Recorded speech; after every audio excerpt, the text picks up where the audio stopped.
Добар ден, почитувани гледачи, го следите вториот дневник на К3 телевизија. Општинската организација на Гром од Куманово на пресконференција ги сподели партиските ставови во однос на така наречената шарена револуција, која што се одвива по улиците на неколку градови од Македонија. Во фокусот им беа пред се протестите во Куманово. Од Гром го повторија ставот дека ги поддржуваат сите граѓани кои што се незадоволни или се задоволни од политиките на власта на Македонија и кои што тоа мислење на мирен и достоинствен начин го изразуваат на собирите по улиците на нашиот главен град или во другите градови низ Македонија. Како и да е, од Гром ги осудуваат сите учесници на протестите кои што под превезот на борба за демократија со насилство и сквернавање спомен обележја, јавни објекти ја омаловажуваат Република Македонија и газат по историјата на македонскиот народ. За таквата појава веќе се изјаснивме дека представува увезена револуција која би требало да се одвива во правец кон разнебитување на македонската држава, а што е во интерес на некои центри на моќ кои се надвор од нашата држава. Од партиската организација на Гром од Куманово пред се осврнаа на протестите по улиците на градот Првоборец. Она што ни паѓа во очи е дека како организатори и главни учесници на тие шарени протести е раководството на општина Куманово. Значи, ако протестите во Скопје ги организира некое граѓанско здружение, а СДСМ ги поддржува, овдека во Куманово нашата општина е главен организатор на оваа шарена папазјанија. Нашето прашање кое го упатуваме до раководството на нашата општина е следното. Па свесни ли сте што правите? Па вие ли треба ова да го работите? Знаете ли вие зошто ние граѓаните вас ве плаќаме? Посебен повик упатуваме кон Советот на општина Куманово, кој е највисокиот политички и представнички орган на нас граѓаните, да ги пресече и да ги спречи сите обиди нашата општина да биде злоупотребувана од страна на било кои поединечни или партиски интереси. Како прв човек на Советот на општината Куманово на прозивките одговори председателот Максим Димитриевски. Не влегуваме во ниеден тип на организација на овие протести, но како граѓани, почнувајќи од мене самиот, ги поддржуваме. Во делот на апелите на политичката партија Гром, во делот на нашите надлежности, не би сакал воопшто да навлегувам, бидејќи не се чувствувам ни јас како председател на Совет, ни Советот повикан во делот на организација на истите. Од Гром побараа и од првиот човек на општината, градоначалникот Зоран Дамјановски, да не го вовлекува Куманово во какви било политички игри и да ја заштити локалната самоуправа. Протестите, кои што ги организираат дел од невладините организации и опозицијата, ќе бидат ставени во мирување за време на престојните великденски и првомајски празници. Со тоа, шарената револуција до вторник ќе биде на празничен одмор. На денешната 51-ва седница на Советот на општина Куманово, советниците го усвоија 3-месечниот извештај за извршување на првиот квартал на буџетот на општината.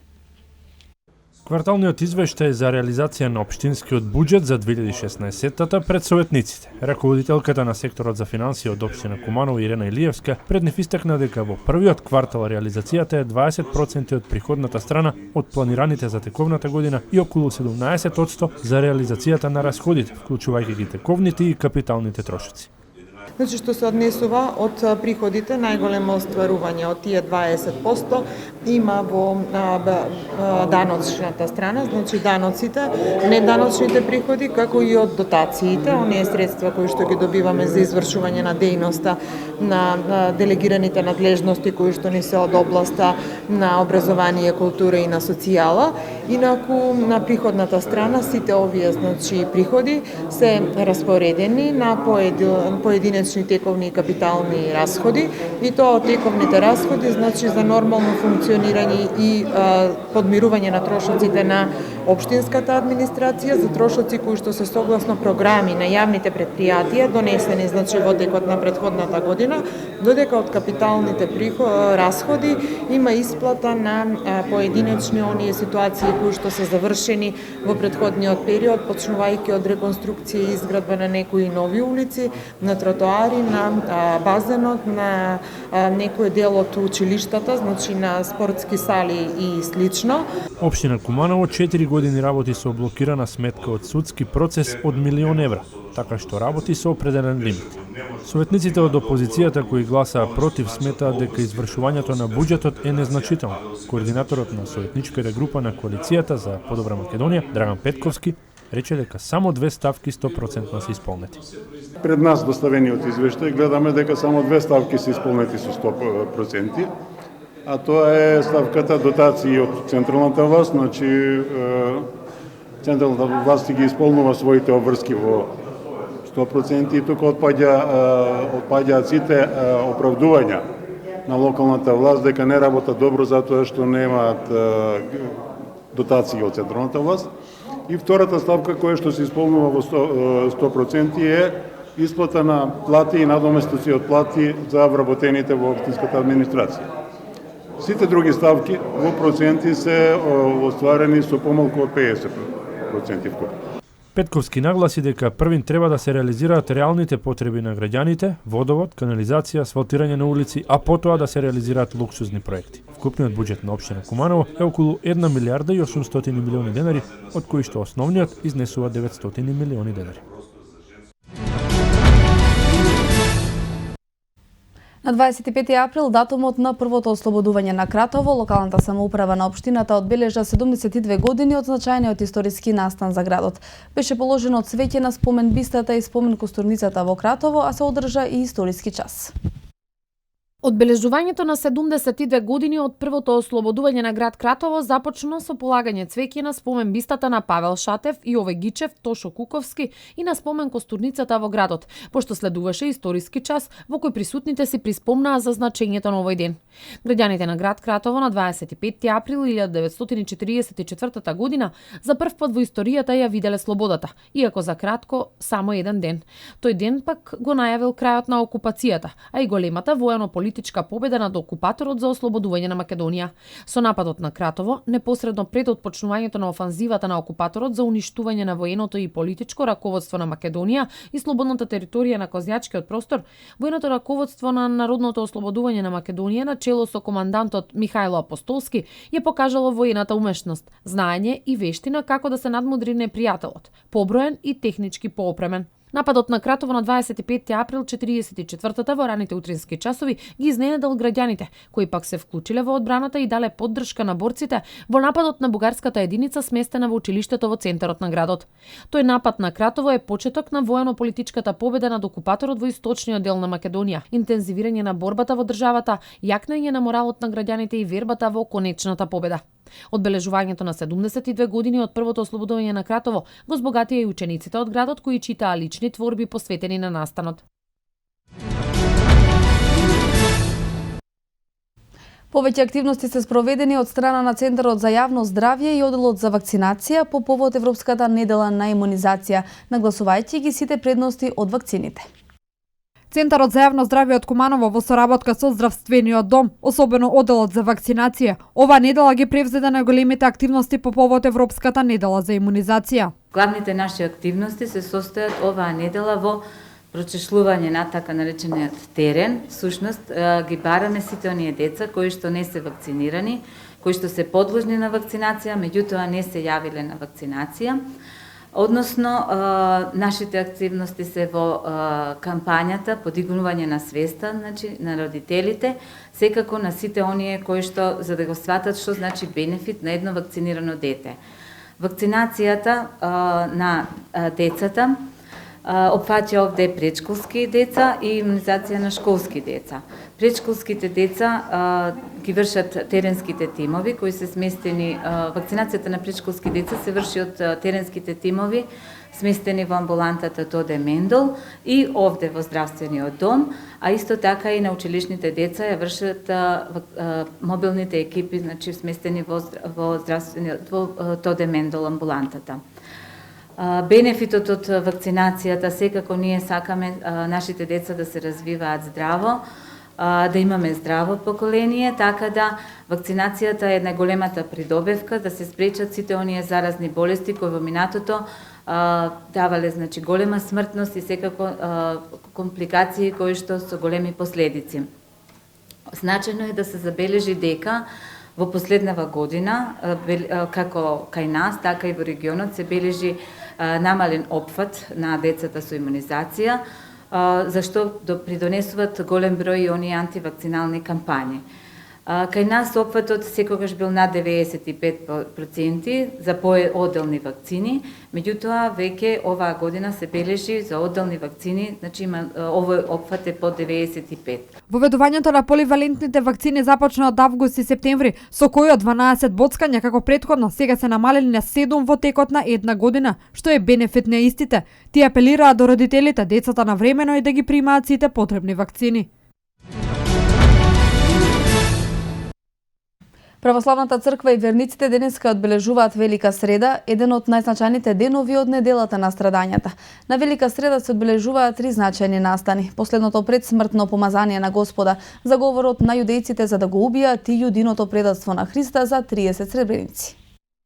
Според евангелиските сведоштва, Господ Исус Христос и апостолите ноќта ја поминале во Витанија, во куќата на Симона Прокажениот.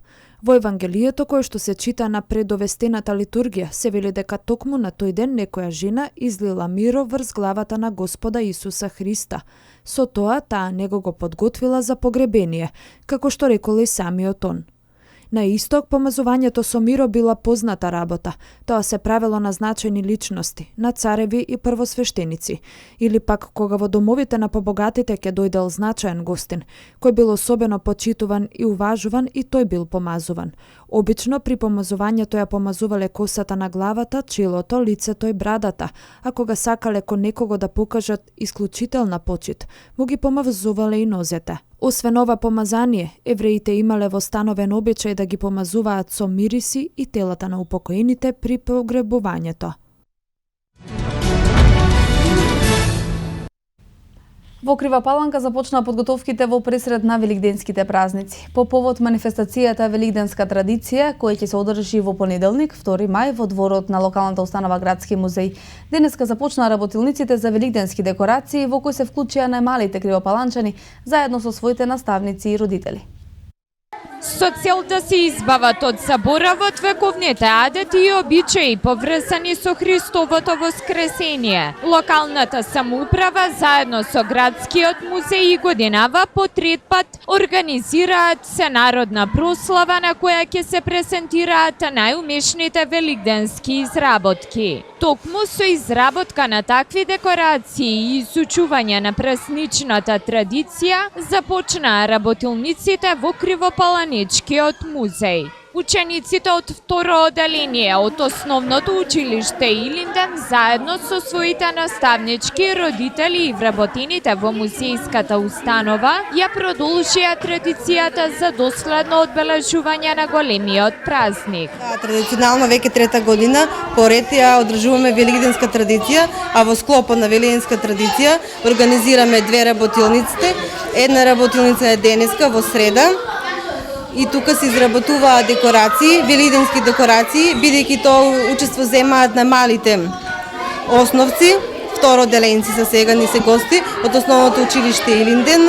Ние ги покануваме сите кривопаланчани да земат активно учество во манифестацијата со изработки великденски рачно изработени декорации, но и бојадисани великденски јајца, каде што ќе избираме најубави во 3 категории.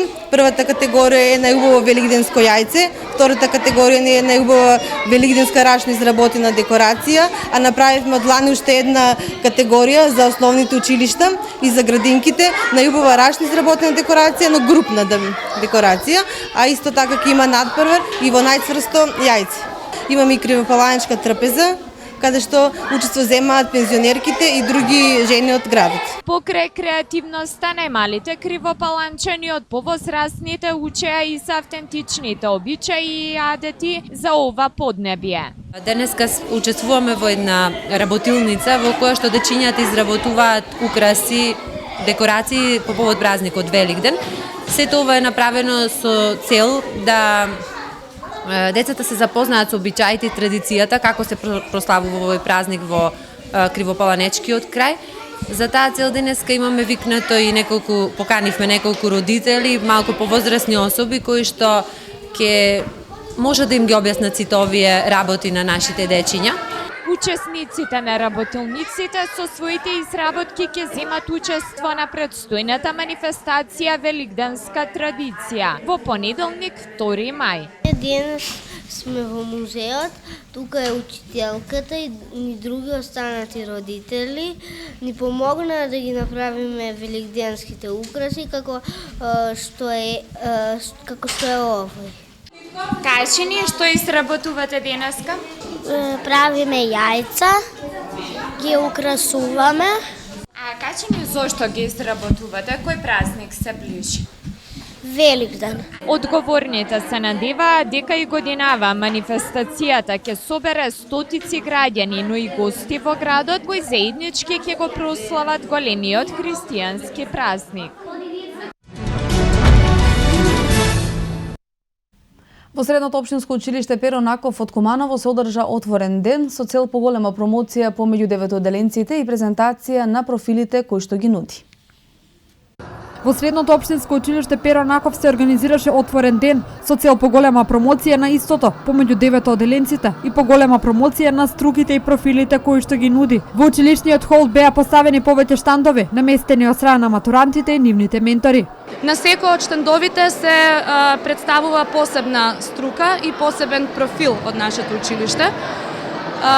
Тоа се економско-правно и трговската струка и текстилно-кожарска струка. Исто така во рамките на отворениот ден имавме една мала модна ревија со маски изработени од профилот техничар за дизајн на облека по повод предстојниот треш феш, односно надпревар со рециклирани материјали. И на самиот отворен ден избравме представник кој што ќе не представува нас како училиште на овој надпревар кој што ќе се одржи на 5 мај.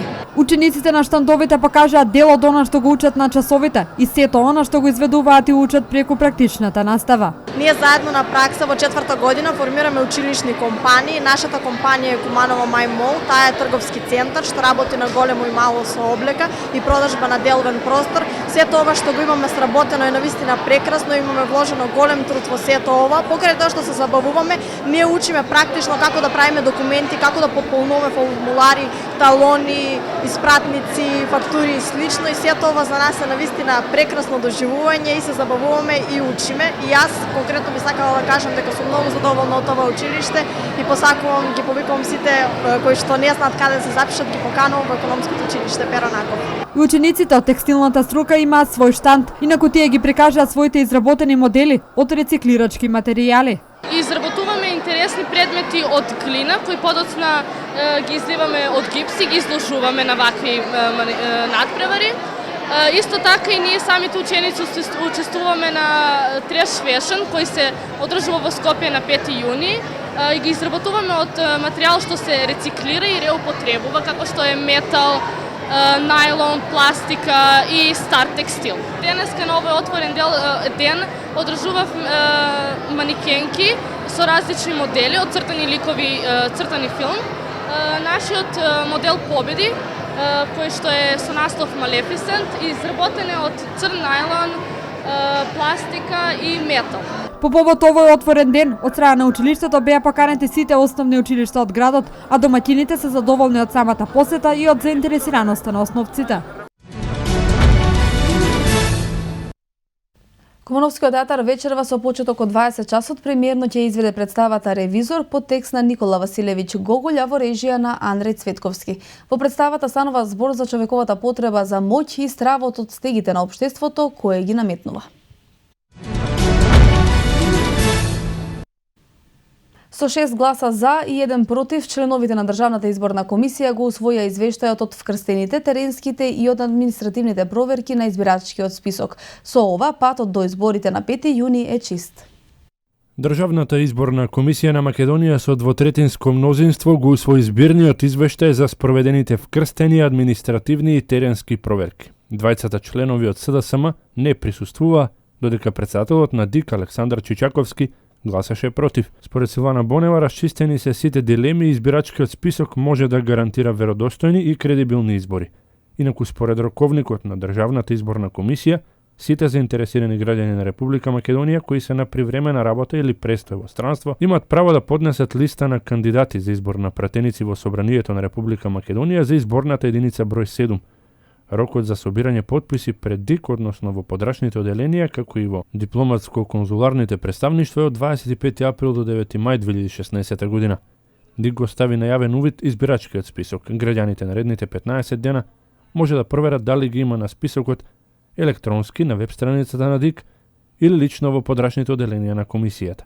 Увидот во избирачкиот список може да се изврши секој ден од 8:30 до 19 часот во подрачните оделенија на ДИК, додека проверката на веб страницата на комисијата се врши само со матичен број.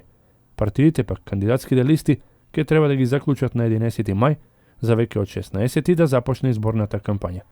Крајниот избирачки список треба да биде готов на 19 мај.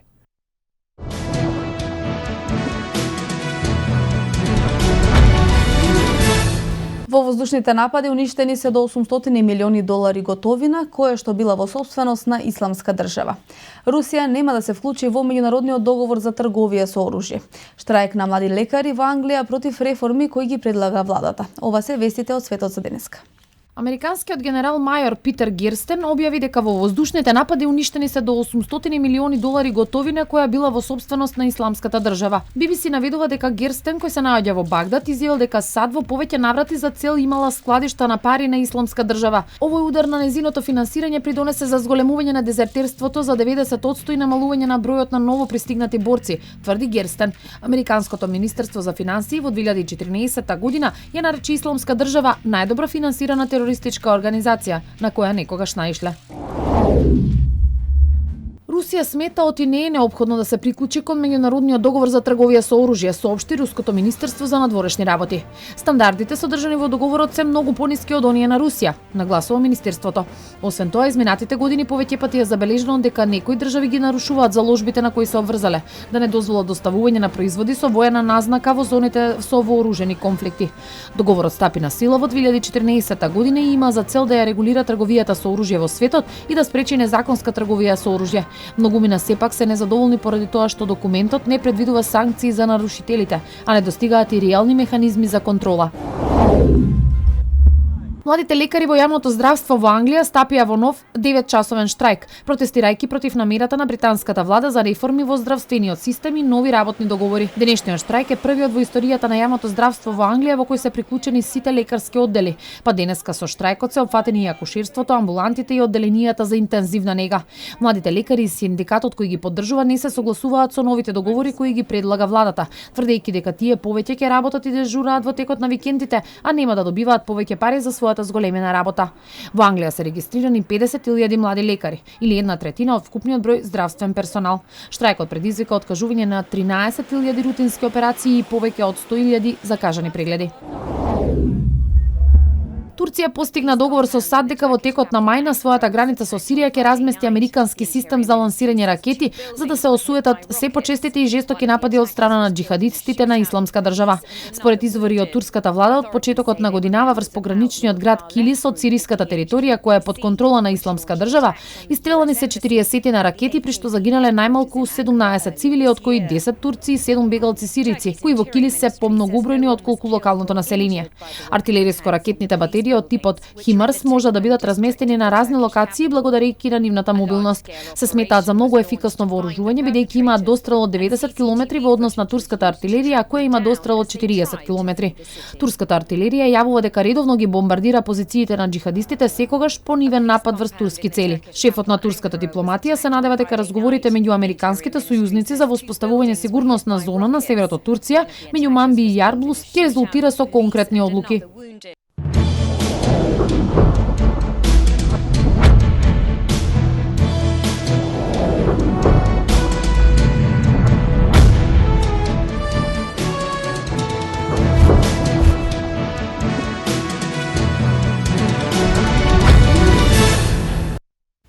Кошаркарите на Куманово се поразени во четвртфиналната серија во разигрувањето за титулата од работнички со 85-82. Пред полни трибини во спортската сала домашниот тим покажа слаба игра и доживеа пораз од гостинскиот тим. Со победата во Куманово работнички изравни на 1-1, а следниот надпревар помеѓу двете екипи ќе се одржи во Скопје. Кошаркарите на Куманово вчера во спортската сала ги разочара навивачите со слабата игра, која на крајот придонесе за неочекуваниот пораз. Почетокот на мечот домашните добро го започнаа и има сигурно водство по првото полувреме од 50-42, со еден збор ефикасна игра на кумановци. Во вториот дел продолжија домаќините во исто темпо и во еден момент Куманово се стекна со убедливо водство од 12 кошеви и тогаш се чинеше дека напреворот е решен. Меѓутоа, во последната четвртина се случи голем пад во играта на домаќините, кој гостите го искористија на вистински начин и славеа заслужена победа. Во домашниот тим, повторно со одлична игра се истекна Трајковски со 33 поени и 16 скокови, Мандич уфрли 22, а капитенот Костовски 13 поени. Овие тројица кошаркари беа единствените расположени играчи во Куманово.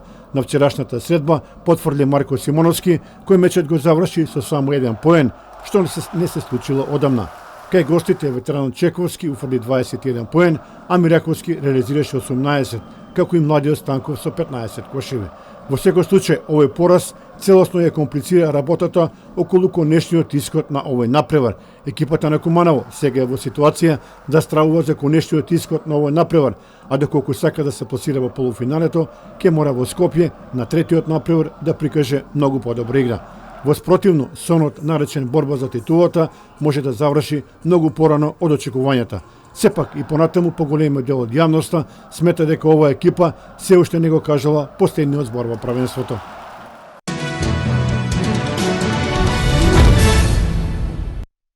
По оставката на Ивица Обрван на селекторската функција на машката ракометна репрезентација, Македонската федерација интензивно трага по нов кормилар. Како најсериозен кандидат и понатаму се споменува Лино Червар, но според некои информации во игра влегува и шведскиот тренер Роберт Хедин. Швеđанецот Роберт Хедин е еден од можните кандидати за селектор на машката ракометна репрезентација на Македонија. Поранешниот селектор на селекцијата на Норвешка е првиот што писмено изразил интерес да го преземе кормилото на најдобрата македонска селекција по оставката на Ивица Обрван. Инаку Роберт Хедин има 50 години и е поранешен репрезентативец на Шведска, освојуваш на сребрен медал на Олимписките игри 92 година во Барселона и 96 година во Атланта. Со селекцијата на Шведска Хедин има и бронзен медал од светското првенство 93 и злато од европското првенство 94 година во Португалија. Што се однесува до тренерската кариера, Хедин ја започна на клупата на швајцарскиот Сент Гален во 1998 година, а потоа беше тренер на Пост Шверин, Либек, Иштад и Мелсинген. Од 2008 до 2014 година Хедин беше селектор на Норвешка. По заменувањето од норвешката клупа се престали во Австрија и од 2014 година е тренер на Брегенц. Ракометната федерација на Македонија по оставката на Обрван во понеделникот распиша конкурс за нов селектор на машката сениорска селекција. Првичните информации говорат дека кандидат за нов селектор е тренерот на Металург Лино Червар, но сега во трката се вклучува и шведскиот стратег.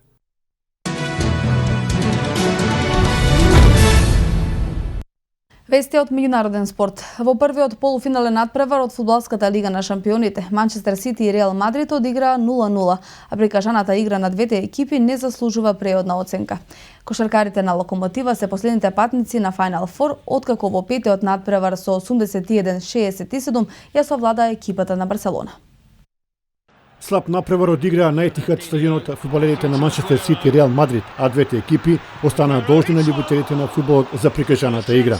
Во првото полувреме не видовме ниту една вистинска шанса пред двата гола. Двата тима играа многу внимателно, па голманите Харт и Навас речиси го преспаа првиот дел. Во второто полувреме малку поинтересен дуел видовме, особено во втората половина од тој сегмент. Реал тргна порешително и се закануваше на домашниот тим, но тоа беше премалку за да стори нешто повеќе. На крајот нерешениот исход е реалниот епилог на оваа средба, која љубителите на фудбалот брзо ќе ја заборават. По првата рунда во Манчестер, топката се сели во Мадрид за 8 дена, а тешко е да се предвиди кој е фаворит за пласа во големото финале, иако Реал ќе биде домаќин и ќе биде посилен за Роналдо и Бензема.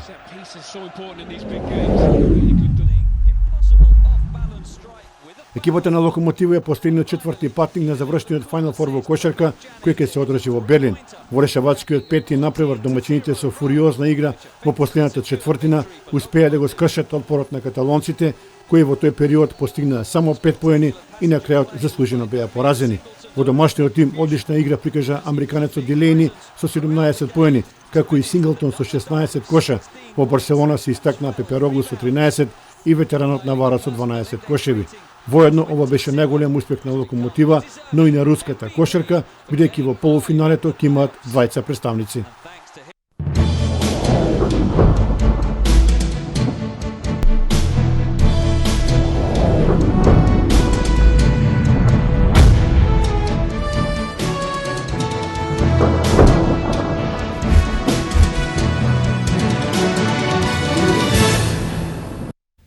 Времето во Македонија сончево со мала до умерена облачност и потопло. Дува слаб, додека во западните и југозападните делови умерен ветер од југозападен правец.